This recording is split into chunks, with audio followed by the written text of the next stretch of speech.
நீங்கள் பார்த்துக் கொண்டிருப்பது உங்கள் விஜய்.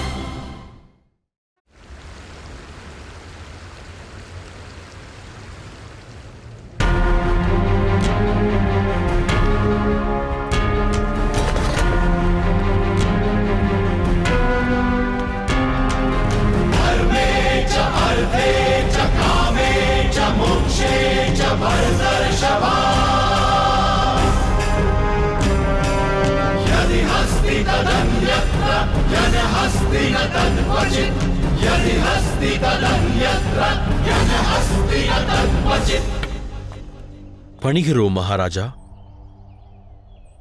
நலம் உண்டாகட்டும்.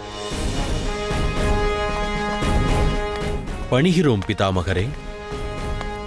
ஆயுஷ்மான் பவ. பணிகிறேன் தந்தையே.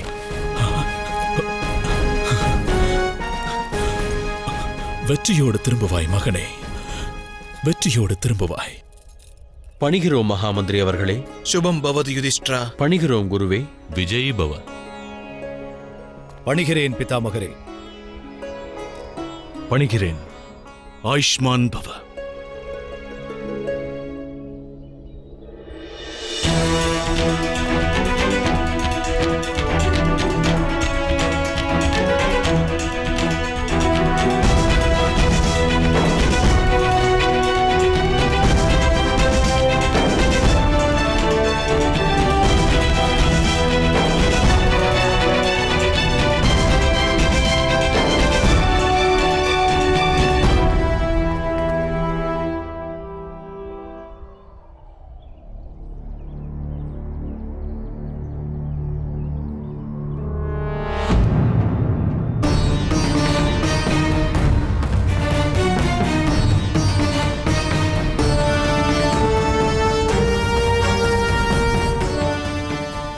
ராஜகுமாரர்களே, இது அனைவரும் பங்கு பெறவிருக்கும் முதல் யுத்தம்.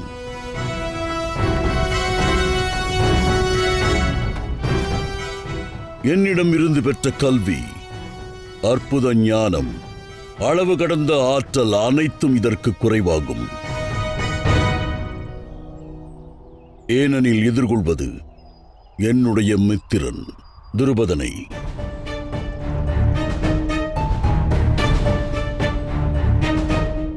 என ஈன்ற எனது தந்தை மகாமுனி பரத்வாஜரிடம் நான் கற்றறிந்த கல்வியையே துருபதனும் கற்றிருக்கிறான். நானும் எனது புதல்வன் அஸ்வத்தாமனும் இந்த யுத்தத்தில் பங்கு பெறப் போவதில்லை.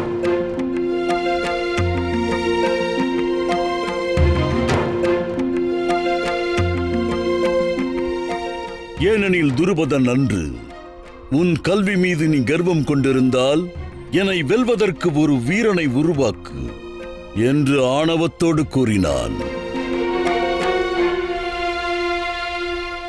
அவன் விடுத்த சவாலை அன்றே ஏற்றேன்.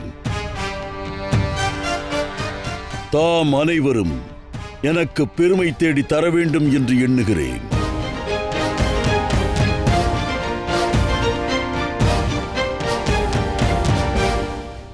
யுத்தத்தில் எவரேனும் அச்சம் கொண்டிருந்தால் குரு தட்சணை தரும் கடமையிலிருந்து அவர்களை விடுவிக்கிறேன்.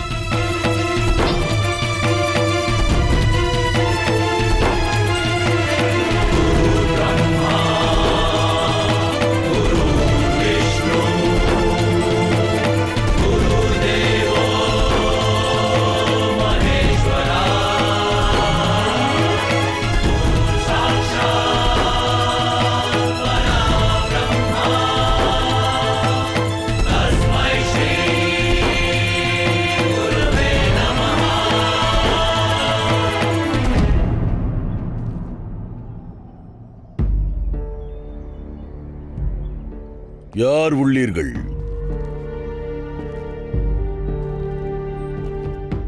என்னிடமிருந்து கற்ற கல்வி மீதும் தமது திறமை மீதும் நம்பிக்கையற்றவர்கள் எவரேனும் உள்ளீர்களா? கூறுங்கள்.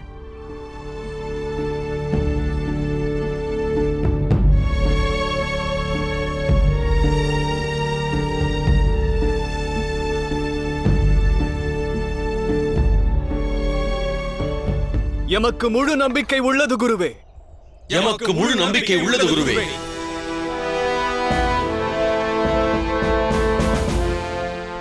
உத்தமம். நீங்கள் யுத்தத்திற்கு புறப்படுங்கள். திருதராஷ்டிரனின் புதல்வர்கள் திரும்பி செல்லுங்கள்.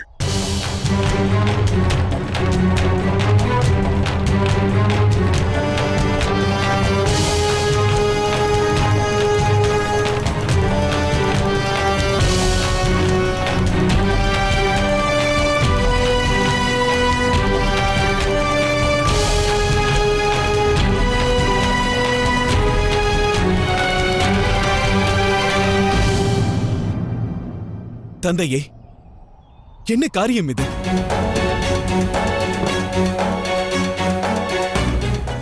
இது பாரபட்ச செயல் அல்லவா?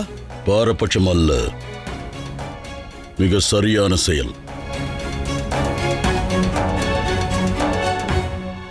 நான் போதித்த கல்வி மீதும் தனது ஆற்றல் மீதும் நம்பிக்கையற்றவர்கள் சீடராயிருக்க அருகதையற்றவர்கள்.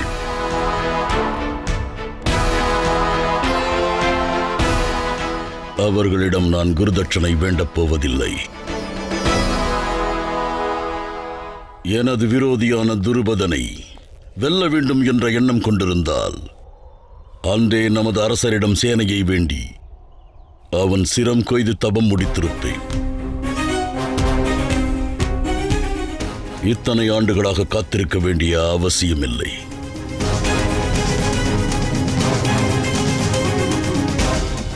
ஆனால் எமக்கு பூரண நம்பிக்கை உள்ளது குருவே. பிறகு எதற்கு உனது பாதுகாப்பிற்கு எனது சீடன் அல்லாதவனை உன்னுடன் அழைத்து செல்கிறாய்?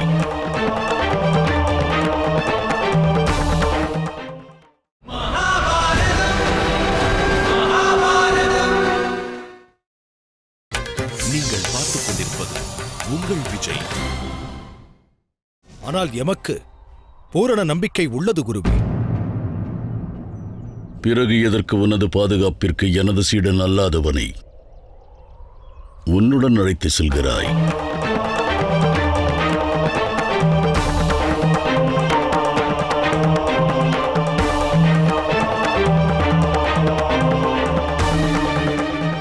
இது உன் நம்பிக்கையின் வெளிப்பாடல்ல.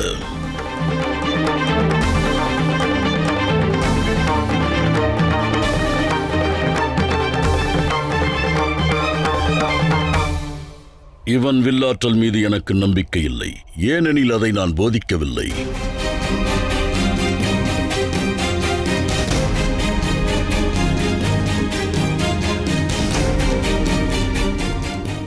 வில் வித்தையை எங்கு கற்றான் என்று தெரியவில்லை.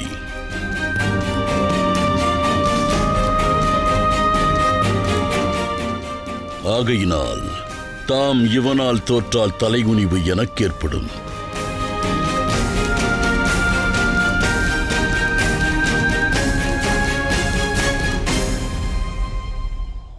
ஒருவேளை தாம் இவனால் வெற்றி பெற்று விட்டால் அப்போதும் தலைகுனிவு எனக்கே உருவாகும்.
துருபதன் உண்மையில் மாயம் அறிந்தவனா?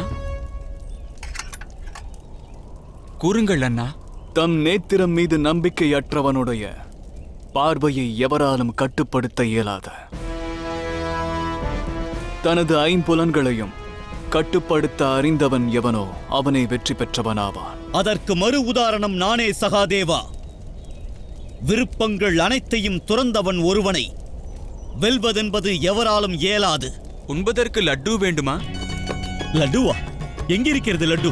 உன்னிடம் உள்ளதா? கொடு கொடு.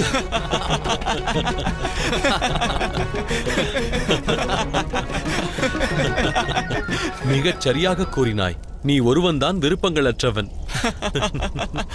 அண்ணா,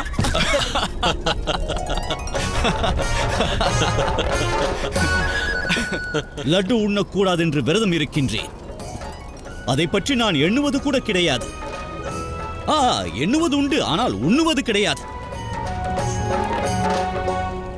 துருபதனை வென்று அரியணையில் தம்மை அமர வைத்த பிறகே உண்பேன்.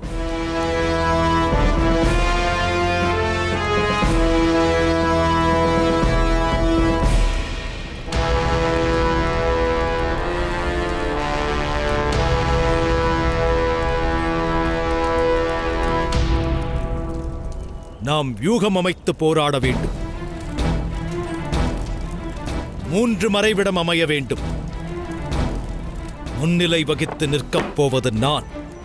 துச்சாதனா, 2ஆம் மறைவிடத்தில் நீ இருக்க வேண்டும்.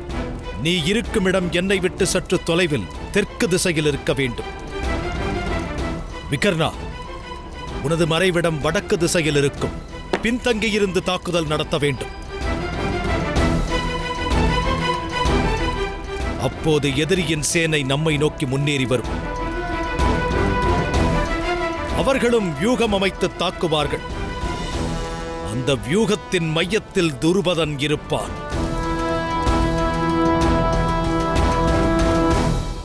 எவ்வாறாவது அந்த மையத்தை நான் அடைய வேண்டும். அன்பு துரியோதனா, துருபதனை வெல்வதற்கு முன்னால் அவன் சேனாதிபதியை வெல்ல வேண்டும். கேள்வியுற்றேன். அமரத்துவம் பெற்ற சேனாதிபதியாம். அவ்வாறு எவருமில்லை அஸ்வத்தாமா. அந்த சேனாதிபதிக்கு மரணம் இல்லை என்றார்கள். பூர்வ ஜென்ம பலனாம். தன் எண்ணம் ஈடேறும் வரையில் மரணம் என்பதே இல்லையாம். அக்காரணத்தினால்தான் துருபதன் சேனாதிபதியாக நியமித்தானாம். சத்ரு எத்தனை முறை கொன்றாலும் மீண்டும் எழுந்து நிற்கும் சக்தி படைத்த சேனாதிபதி. அந்நிகழ்வை கண்டு சத்ரு பயம் கொண்டு ஓடிவிடுவானாம். மித்ரனே, அந்த சேனாதிபதியை அஸ்திரம் கொண்டு மூர்ச்சையாக்கினால் துருபதனை வெல்வதென்பது இயலாத காரியமல்ல.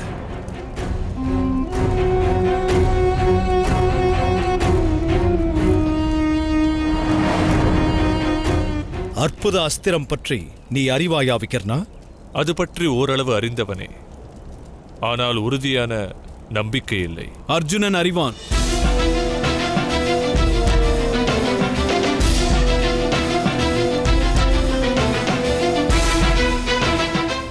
அர்ஜுனன் உதவியோடு இப்போரினில் நாம் ஒருவேளை வென்றால் என்னை பொறுத்தமட்டில் அது தோல்வியாகும்.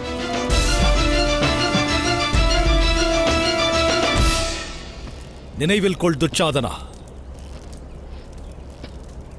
எப்பாடுபட்டாவது நாம் பெறப்போகும் வெற்றி என்னுடைய கரம் கொண்டு பெறப்பட வேண்டும். அது மிகவும் அவசியம். அது எவ்வாறு நடைபெறும் மித்திரா? யுதிஷ்டிரன் தமக்கு மூத்தவர், சேனையின் சேனாதிபதியும் அவரே. அவர் வழி நடத்துவதுபடியே போரிட வேண்டும். ஆகையால் இப்போரினில் வென்றால் வெற்றி அவரை சார்ந்துவிடும்.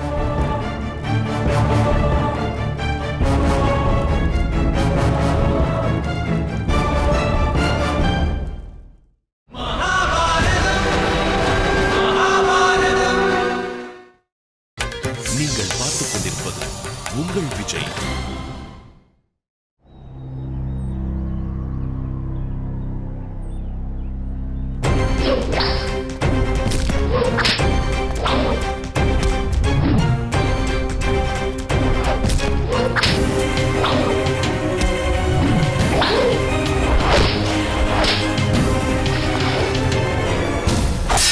தகவல் அறிந்தாயா சேனாதிபதி? துரோணர் வருகிறார். அஸ்தினாபுரத்தின் இளவரசர்களும் வருகிறார்கள். 105 ராஜகுமாரர்கள். உன்னிடம் இருப்பதோ பாஞ்சால தேசத்தின் சேனை. வருவோர் உயிர் தருவோரானால் பிறகு பீஷ்மன் வருவான். அவனிடம் மோதிய பிறகு உனது லட்சியம் ஈடேறினால் அஸ்தினாபுரத்தில் நம் பாஞ்சாலத்தின் கொடி பறக்கும்.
அஸ்தினாபுரத்து அரியணை பிரதிநிதியாக வந்திருக்கிறேன். எமது இளவரசர் விசித்திர வீரியனுக்கு தமது கன்னிகைகளை தானமளியுங்கள். நான் கூறிய வார்த்தையில் எவருக்கேனும் ஆட்சேபனை இருந்தால் அவர் தாராளமாக என்னோடு வந்து நேருக்கு நேர் போர் புரியலாம். சுயம்பரம் நடக்கும் இவ்விடத்தில் வந்த யுத்தத்தை துவங்காதே கங்கை புத்திரனே. மனதால் மன்னர் சால்வனை என்றோ மணந்தவள் நான். இச்சுயம்பரத்தில் மகாராஜா சால்வனின் கழுத்தில் மாலையை அணிவித்து கணவனாக ஏற்க இருந்தேன். ஆன்றோர் சான்றோர் அடங்கியிருந்த அவை சபையில் என்னை வெற்றி கொண்டீர். இனி அம்பையாகப்பட்ட நான் வானவ கங்கையின் மைந்தனான தம்மை கரம் பிடிப்பேன். உனது வேண்டுதல் நிறைவேறாது. பிரம்மச்சரிய விரதத்தை மேற்கொண்டவன் நான். உனது அவ்விரதத்தை முறியடிக்கவே வந்துள்ளேன் நான். எனது குருவை தேடிச் செல்.